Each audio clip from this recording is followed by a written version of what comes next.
যে তোমরা আল্লাহকে কখনো এই ধারণা করিও না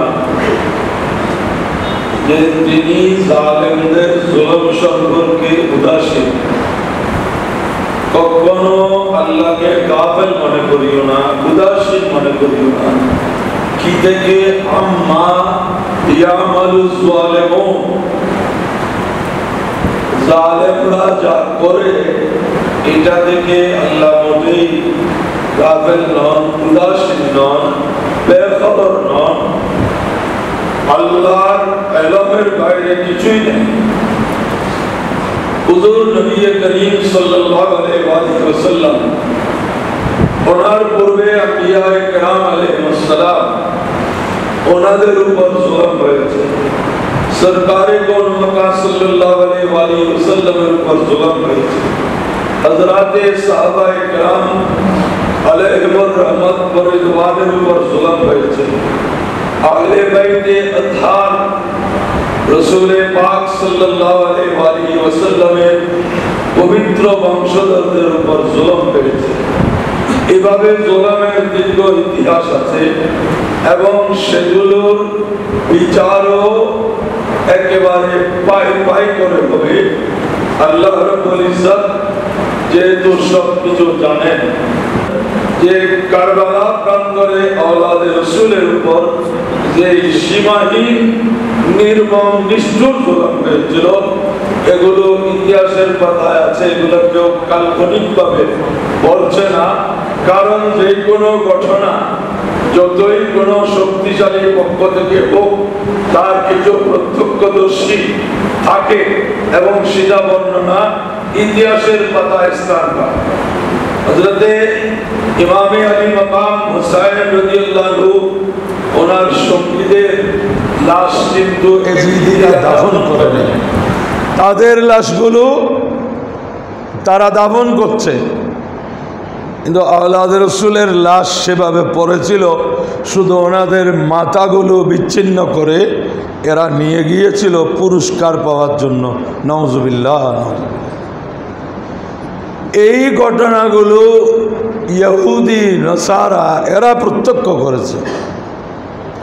এরা ওই সময় মুসলমানদেরকে এই বলে ধিক্কার দিয়েছে,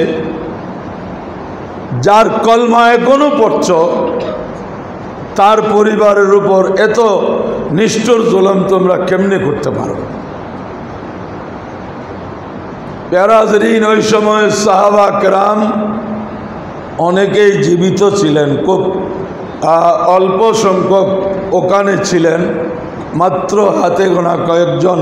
হজরতে যায়েদ ইবনে আরকাম রাদিয়াল্লাহু আনহু, হজরতে আব্দুল্লাহ ইবনে আফিফ রাদিয়াল্লাহু আনহু, হজরতে আনাস বিন মালিক রাদিয়াল্লাহু আনহু, ওনারা ওই কুফা বসরা ওই জায়গায় ছিলেন। ওনারা সবাই সেই সময় বয়স্ক হয়ে গেছেন, ওনাদের জীবন সায়ান্নে পৌঁছেছেন, ওনারা এগুলো প্রত্যক্ষ করেছেন। মোহতারাম হাজরিন, ইতিহাসে আওলাদে রাসূলের লাশ মুবারকগুলো দাফন করার দুটি বর্ণনা পাওয়া যায়।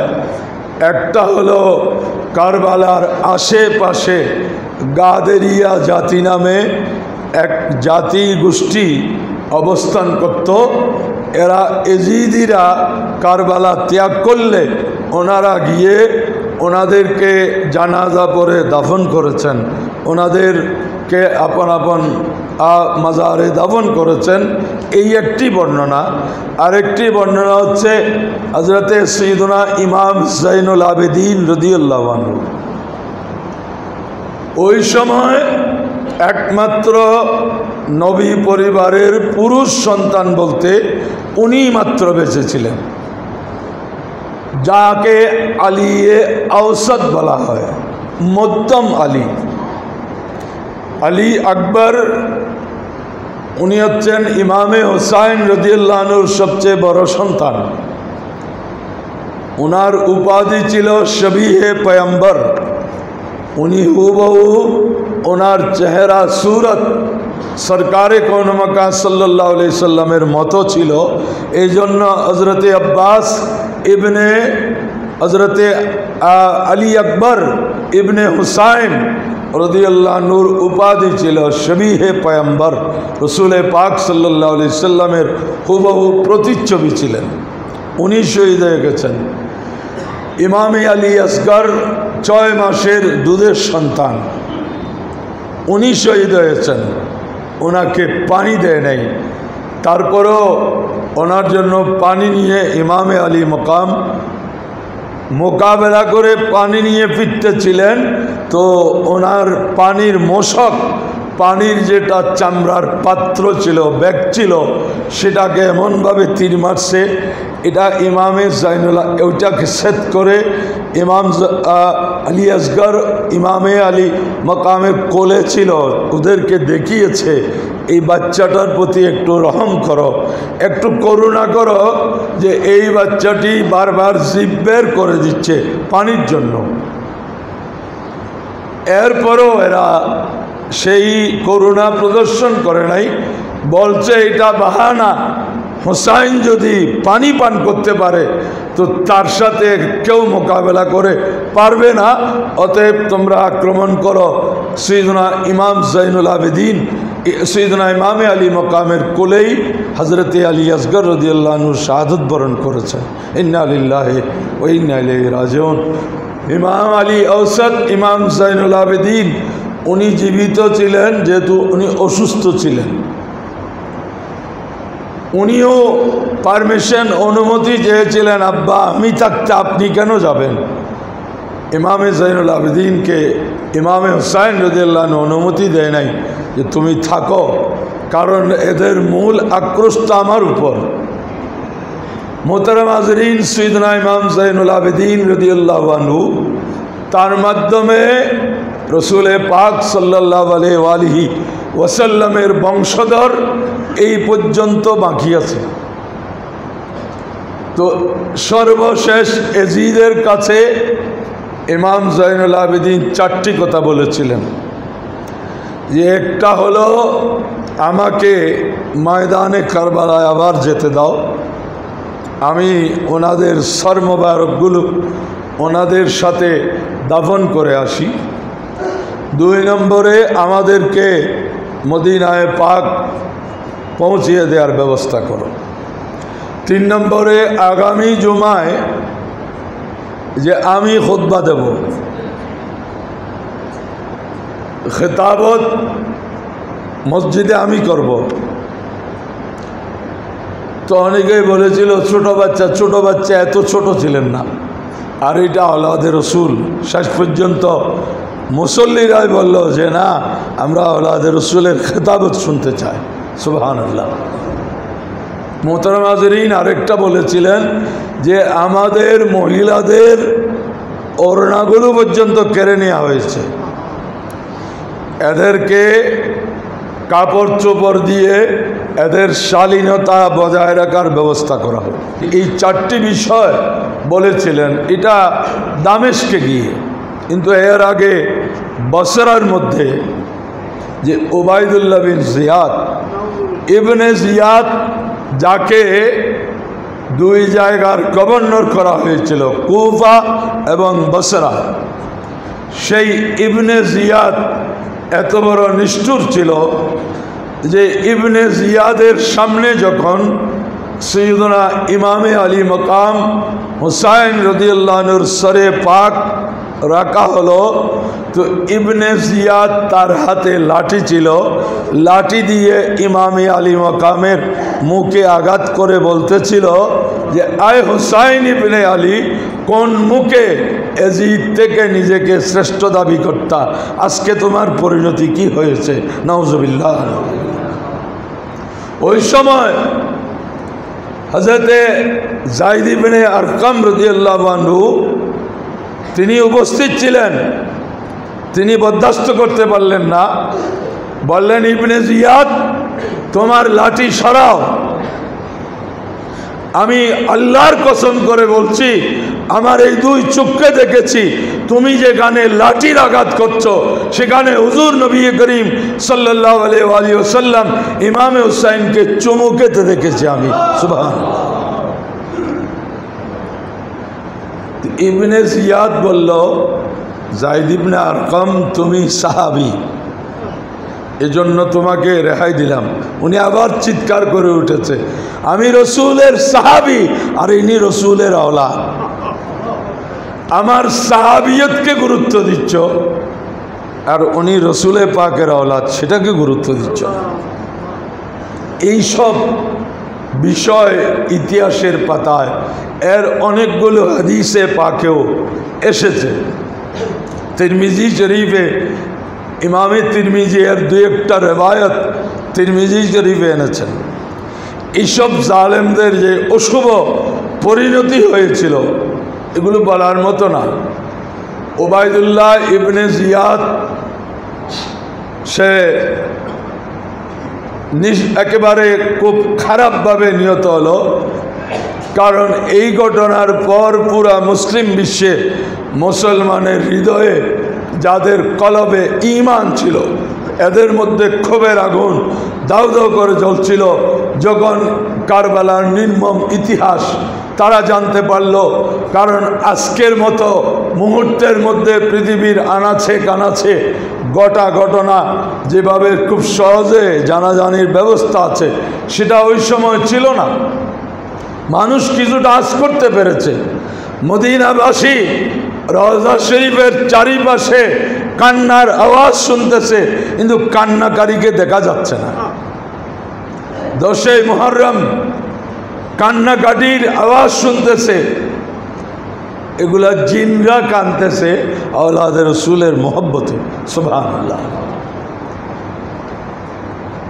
মিশকাত শরীফে হাদিস আছে, সালমা নামক এক মহিলা বর্ণনা করছেন, দখলতু আলা উম্মে সালামাতা ওহিয়া তাবকি, আমি দুপুর বেলায় উম্মুল মুমিনিন উম্মে সালামা রাদিয়াল্লাহু আনহা রসুল পাকের একমাত্র জীবিত স্ত্রী ওই সময় ছিলেন হযরতে উম্মে সালামা রাদিয়াল্লাহু আনহা। আমি ওনার কাছে গেলাম, দেখলাম উনি কাঁদতেছেন। এটা 10ই মুহররম। জিজ্ঞেস করলাম, মা বালুকা, মা বালুকে, মা ইউবকিকে, আয় উম্মুল মুমিনিন, আপনি কাঁদছেন কেন? কারণ ওইদিকে কুফায় কারবালায় কি হচ্ছে এটা মদিনাবাসীর জানা ছিল না, দূরত্বও ছিল প্রচুর, এবং সেই যুগে জানার কোনো মাধ্যম ছিল না।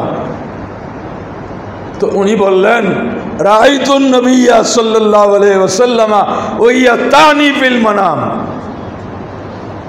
উনি বললেন, আমি দুপুর বেলায় শুয়েছিলাম, আমি রসুলের পাককে স্বপ্নে দেখলাম। সুবহানাল্লাহ। ওয়ালা রাসিহি ওয়া লাহিয়াতিহি তুরাবু, আমি দেখলাম রসুলের পাকের সরে পাকে দাড়ি মুবারকে দুলাবালি দেখা যাচ্ছে। রসুলের পাক এভাবে থাকতেন না। আমি জিজ্ঞেস করলাম, মা বালুকা, ইয়া রাসূলুল্লাহ, ইয়া রাসূলুল্লাহ, আপনার এই অবস্থা কেন? কালা শাহিদতু কতলাল হুসাইনে আনিফা, আয় উম্মে সালামা, আমি এক্ষুনি হুসাইন যেখানে শাহাদত বরণ করছে সেখানে উপস্থিত হয়েছি। এটা 61 হিজরির ঘটনা। রসুলের পাক 11 হিজরিতে দুনিয়া থেকে ওফাত পেয়েছেন। হযরত উম্মে সালমাকে বলছেন, শাহিদতু কতলাল হুসাইনে আনিফা, আমি এক্ষুনি ইমামে হুসাইনের শাহাদত গাহ, ওনার শাহাদত স্থলে উপস্থিত হয়েছি, হুসাইনকে ধরেছি, সেখান থেকে ধুলাবালি আমার এখানে লেগেছে। পরবর্তীতে উম্মে সালামা রাদিয়াল্লাহু আনহা যখন ঘটনা জানলেন, যে দেখলেন একই তারিখ, যখন কারবালায় ঘটনা হচ্ছে, এদিকে উনি ওনার স্বপ্ন দেখতেছেন। হযরতে ইমামে কুরতুবী মালিকি মজাবের বিশ্ববরেণ্য মুফাসসির মুহাদ্দিস, উনি ওনার গ্রন্থ আত-তাযকিরা ফি আহওয়ালিল মাউতা ওয়া উমুরিল আখিরা, এই কিতাবে হযরতে আব্দুল্লাহ ইবনে আব্বাস রাদিয়াল্লাহু আনহু থেকে বর্ণনা করেন। হযরতে আব্দুল্লাহ ইবনে আব্বাস বলেন, আমি রসুলে পাককে স্বপ্নে দেখলাম ওয়াফি ইয়াদিহি কারুরাতুন ফিহা দামুন। আমি দেখলাম ওনার হাতে একটা শিশির মতো বোতলের মতো জিনিস, যেখানে ভিতরে রক্ত দেখা যাচ্ছে। আব্দুল্লাহ ইবনে আব্বাস রাদিয়াল্লাহু আনহু তখন জীবিত ছিলেন, কিন্তু তিনি তখন অন্ধ হয়ে গিয়েছিলেন। তিনি থাকতেন তায়েফের মধ্যে। এখনও যে তায়েফের জামে মসজিদ আছে, এর সামনেই ওনার বাড়ি এবং ওনার কবর শরীফ, ওনার মাজার শরীফ মসজিদের সামনেই এখনও আছে। 68 হিজরিতে উনি ইন্তেকাল করেছেন, হযরত আব্দুল্লাহ ইবনে আব্বাস রাদিয়াল্লাহু আনহু। উনি বলেন, আমি স্বপ্নে দেখলাম রসুলে পাক সাল্লাল্লাহু আলাইহি ওয়াসাল্লামকে, যে তার হাতে শিশির মতো একটা জিনিস, যার ভিতরে রক্ত দেখা যাচ্ছে। জিজ্ঞেস করলাম, মা হাজা ইয়া রাসূলুল্লাহ, ইয়া রাসূলুল্লাহ এটা কি? কালা হাজা দামুল হুসাইনে ওয়া আসহাবিহি। আব্দুল্লাহ ইবনে আব্বাস, এগুলা হুসাইন এবং তার সাথে শাহাদাত বরণকারীদের রক্ত আমি বোতলে ভরে নিয়েছি। রসুল পাক সাল্লাল্লাহু আলাইহি ওয়াসাল্লাম, হযরত আব্দুল্লাহ ইবনে আব্বাস বলেন, এই রেওয়ায়ত ইমাম ইবনে হাজার মক্কি আস-সাওয়াইকুল মুহাররিকা এই কিতাবেও এনেছেন। অনেকেই মনে করেন এগুলো কাল্পনিকভাবে বলা হচ্ছে, যে না, ওই ইতিহাসের পাতায় এইসব ঘটনা বিস্তারিতভাবে লিপিবদ্ধ করা হয়েছে, যুগে যুগে এগুলো লিখেছেন। মোহতারাম হাজরিন, এরপর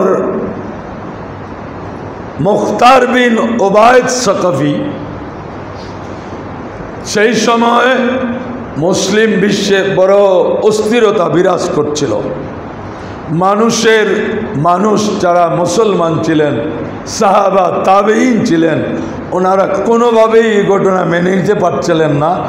সেই সময় কুফার মধ্যে মুখতার বিন ওবায়দ সাকাফি, যারা ইসলামিক হিস্ট্রি পড়েছেন, তাওয়াবিন গ্রুপ, একটা তাওয়াবিন গ্রুপ হয়েছিল, আর সেটার প্রধান হিসেবে মুখতার বিন ওবায়দ সাকাফি সিদ্ধান্ত নিলেন যে কারবালার প্রান্তরে যারা আওলাদে রসুলের উপর এই নির্মম হত্যাযজ্ঞ চালিয়েছে তাদের বিচার করবেন। সেই বিচারের ইতিহাস খৌলি বিন ইয়াজিদ, আমর বিন সাদ, সানান বিন মালিক, সানান বিন আনাস নখী, শিমার জিল জৌশান, এভাবে যারা এগুলাতে প্রত্যক্ষ জড়িত ছিল, এদের প্রত্যেককে গ্রেফতার করে এত কঠিন শাস্তি দেওয়া হয়েছে। একজন বলছিল পানি পানি পানি, তো মুখতার বিন ওবায়দ বলল, এবার একটু বুঝো আওলাদে রসুল পানিতে কি কষ্ট তোমরা দিয়েছ, এটা একটু বুঝো, কোনো পানি দেওয়া হবে না। কিন্তু দুর্ভাগ্য, সেই মুখতার বিন ওবায়দ সাকাফি শেষ পর্যন্ত সে নবুয়ত দাবি করে বসল। নসিব বড় খারাপ হলে তার পরিণতি খারাপ হয়। তো ওবায়দুল্লাহকে হত্যা করে, এখানে অনেক রক্তপাত হয়েছে, ওবায়দুল্লাহর লাশ চিনা গেল একটা দুর্গন্ধ থেকে। কুফার বসরার মধ্যে যখন কুফার ওবায়দুল্লাহর কাছে প্রথমে ইমামে আলী মকামের সরে পাক নেওয়া হলো, সে দেখতেছে, দেখতে দেখতে এক বিন্দু রক্ত মোবারক তার হাত থেকে তার রানে পড়ল। প্রচণ্ড শক্তিশালী অ্যাসিডের চেয়েও বেশি সেটা তার রান ভেদ করে, তার কাপড় ভেদ করে, তার যেটা কুরসি ছিল সেটা ভেদ করে মাটিতে ঢুকে গেছে। এইটা এমন কত হয়েছিল যে ওবায়দুল্লাহ সবসময় মস্কাম্বর মাখা নেকড়া বেঁধে রাখত, তারপরেও এটার দুর্গন্ধে মানুষ তার পাশে বসতে পারত না। সে প্রচণ্ড যন্ত্রণা ভোগ করত। সেই যুদ্ধ ময়দানে যে বিকৃত লাশগুলো পড়ে আছে, এই দুর্গন্ধের মাধ্যমেই চিহ্নিত করলো যে এটা খবিস ওবায়দুল্লাহ বিন জিয়াদের লাশ। তাকে এনে কুফার মসজিদের বারান্দায় রাখা হলো। ইমামে তিরমিজি শরীফে বর্ণনা করছেন, বারান্দায় তার মাথা রাখা হয়েছে। দেখা গেল একটি সাপ এসে তার নাক দিয়ে ঢুকে গেল এবং সে অনেকক্ষণ এই সাপটা তার শরীরের ভিতর করে আরেক ছিদ্র দিয়ে বেরিয়ে আসলো। এই বর্ণনা তিরমিজি শরীফে আছে। মোহতারাম হাজরিন, এরা জুলুমের শেষ করেছে। যখন কাফেলাগুলোকে গ্রেফতার করে নিয়ে যাওয়া হচ্ছে, ইমামে আলী মকাম হুসাইন রাদিয়াল্লাহু আনহু সহ শহীদদের মাথাগুলো তীরের মাথায় বিদ্ধ করে ওরা বিজয় মিছিল করেছে। নাউজুবিল্লাহ। তো একজন বিজ্ঞ মানুষ বললেন যে এজিদিরা এখনো হুসাইনের সার সবার উপরে। তোরা মেরে ফেলেছ, শহীদ করেছ, কিন্তু আল্লাহ তোদেরকে দিয়ে ইমামে হুসাইনের মাথা মুবারককে অনেক উপরে তুলে রাখা হয়েছে।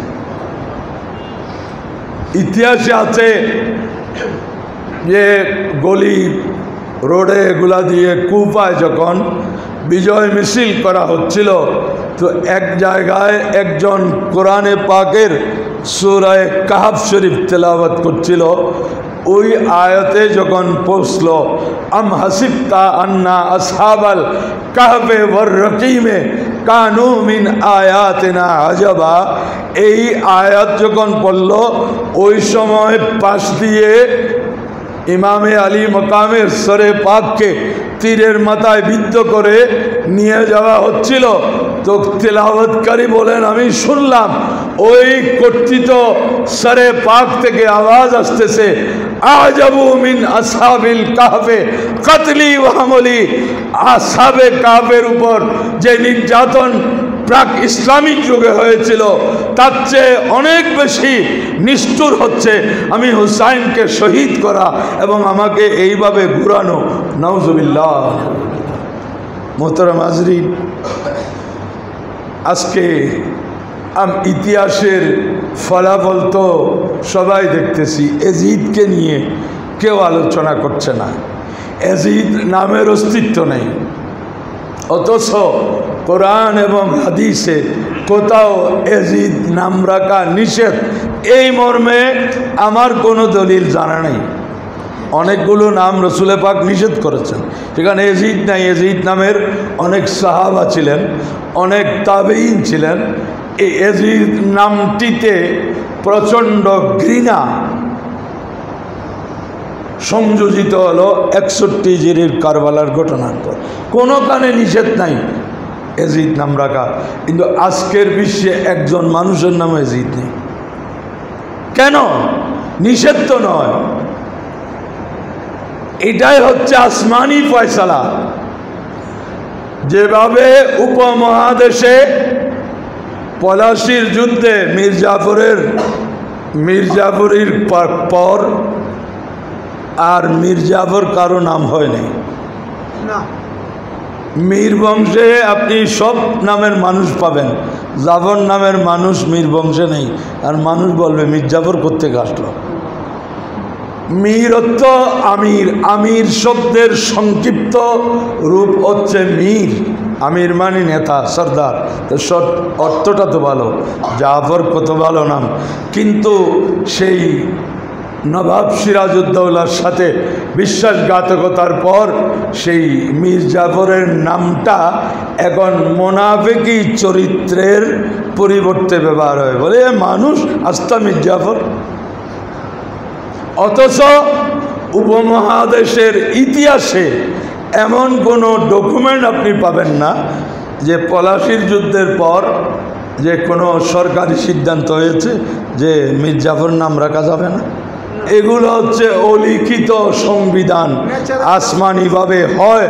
মানুষের হৃদয়ে যখন প্রচণ্ড ঘৃণা সৃষ্টি হয় তখন মানুষ কেউ না বললেও এটার থেকে দূরে থাকে। আজকে ইয়াজিদ নামের কোনো ব্যক্তির অস্তিত্ব নাই। আর এখানে এই মজলিসেও, এই মসজিদেও খুঁজলে অন্তত 10-15 জন হুসাইন নামের মানুষ পাওয়া যাবে। আর কারো কারো নাম সরাসরি ইমাম হুসাইন,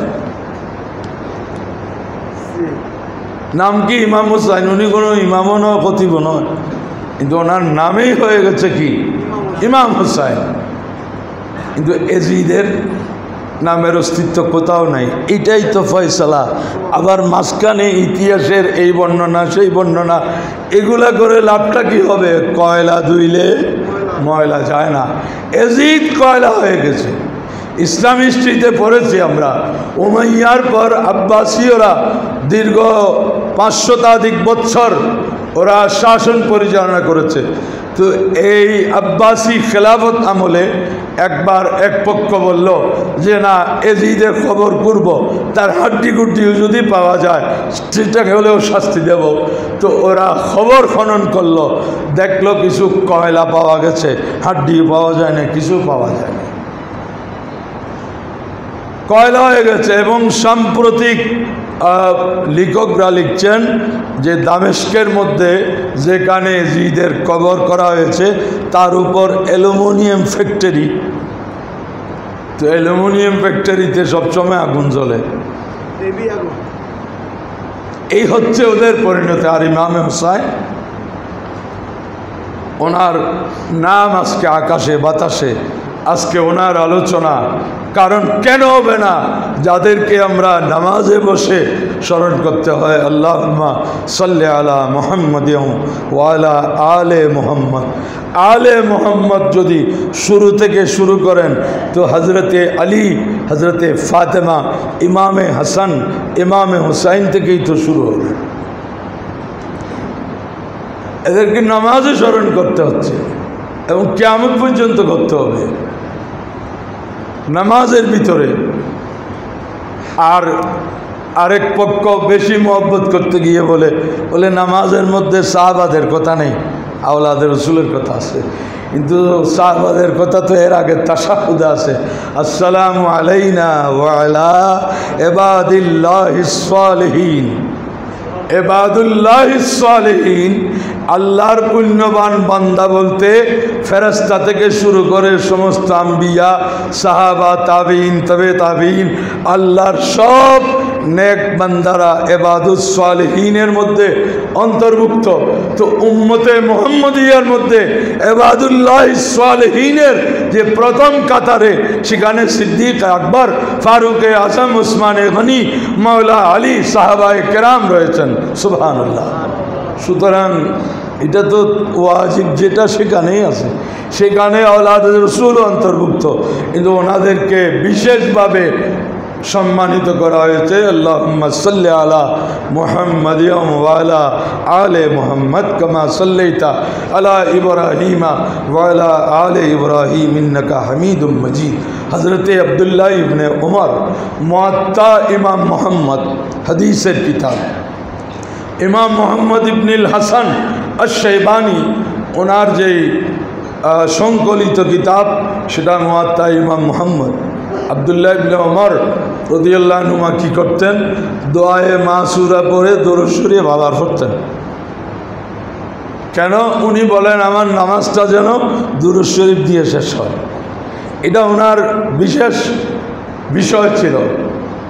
মোহতারাম হাজরিন, আল্লাহ বলেন যে ওয়ালা তাহসাবান্নাল্লাহা গাফিলান আম্মা ইয়ামালুজ জালিমুন। এজন্য আমরা এই শিক্ষা নেওয়া দরকার।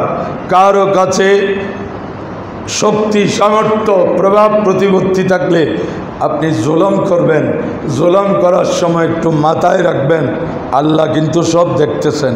এটার পরিণতি, সেজন্য মুসলমানের উচিত যত প্রকারের জুলুম আছে সব জুলুম থেকে বিরত থাকা। আপনি ভালো করতে পারছেন না, অন্ততপক্ষে কারো খারাপ করবেন না। আল্লাহ সে তৌফিক আমাদেরকে দান করুন।